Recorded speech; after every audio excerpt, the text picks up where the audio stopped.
She walked into this courtroom like she owned it, confident, polished, untouchable. And for a moment, it looked like she might pull it off. But then the cracks started showing, and now the whole thing is coming apart at the seams. Let's go back to the beginning, because this story did not start the way you think it did. Blake Lively filed a legal complaint against Justin Baldoni, her co-star, her director, the man she worked with every single day on set. And she didn't just file one complaint. She filed 180 pages. Let that sink in. 180 pages. The average lawsuit? 20 to 25 pages. So right away, legal experts started raising eyebrows. Because here's the thing about court filings. More pages doesn't mean more evidence. Sometimes it just means more noise. And apparently, the judge noticed.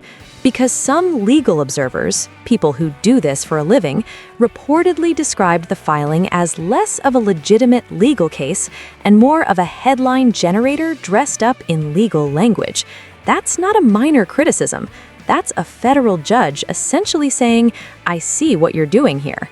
But here's where it gets genuinely strange. Blake's team filed a motion for an attorney's eyes-only protective order, which sounds technical, but what it actually means is keep these specific documents away from everyone, away from the public, away from scrutiny, away from daylight. And people started asking the question nobody on her team wanted to answer. If your evidence destroys the other side, why are you the one trying to hide documents? Think about that for a second.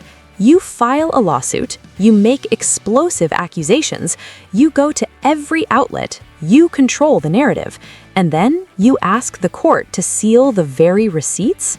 Honestly, that timing feels suspicious. And then came the whispers. Not small whispers either. We're talking about a figure allegedly so astronomical that sources say it was meant to make certain evidence disappear permanently. Some people speculated the number floating around behind closed doors was in the region of $100 million. Now, we're not confirming that. Nobody has confirmed that. But when a number that size gets attached to a legal case, it means somebody is terrified of something coming out. Wait, because it gets worse. Remember the dance scene? Blake's team presented it as a pivotal moment. Evidence, they claimed, of her visible discomfort on set, her distress, her lack of consent in the situation. This was supposed to be the smoking gun, the moment that proved everything she was saying. And then, the full, unedited video surfaced, and she's smiling, relaxed, professional, totally at ease. There's no distress, no discomfort, no visible anything, just an actress doing her job. So what did her team do?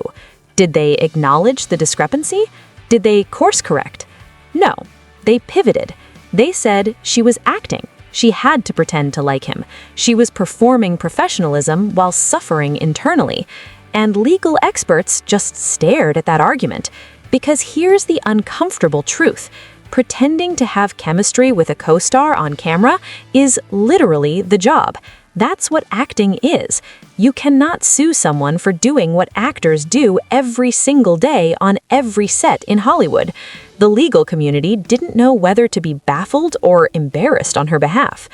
But she didn't stop there, because then came the secret witnesses.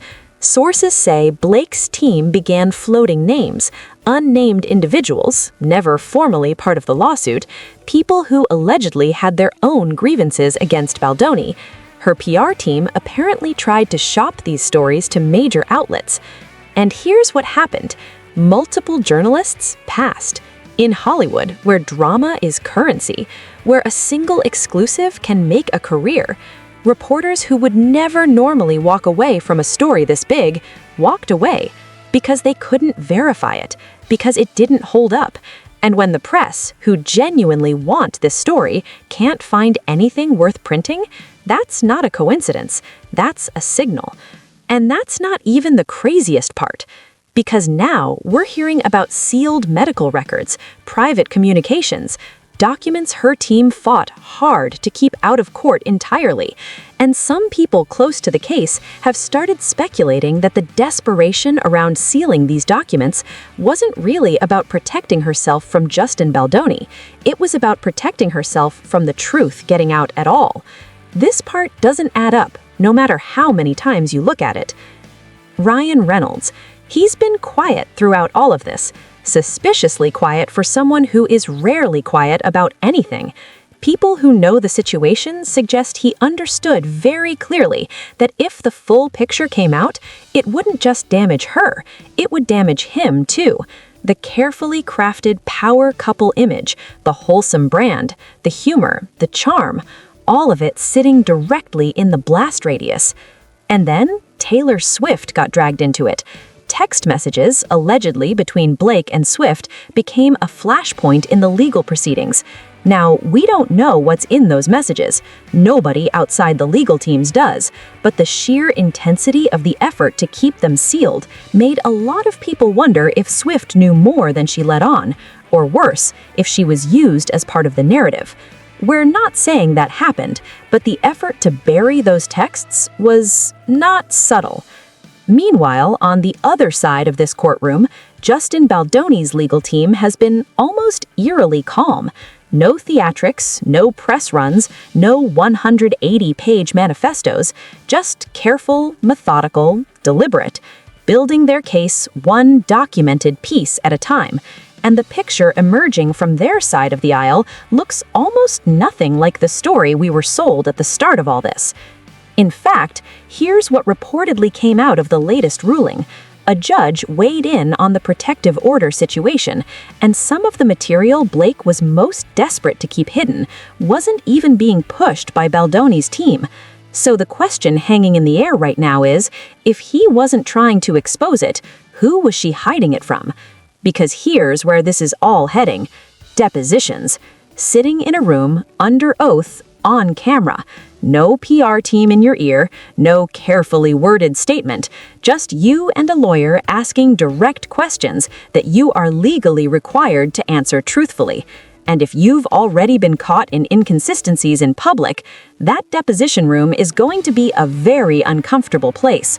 Legal experts have quietly noted she may seek a settlement before it ever gets to that point, because one lie on camera under oath can invalidate everything. Everything. Here's the reality of where this case stands right now. What started as a powerful accusation from one of Hollywood's biggest stars has slowly, methodically been picked apart. The evidence didn't materialize the way she promised. The witnesses didn't hold up.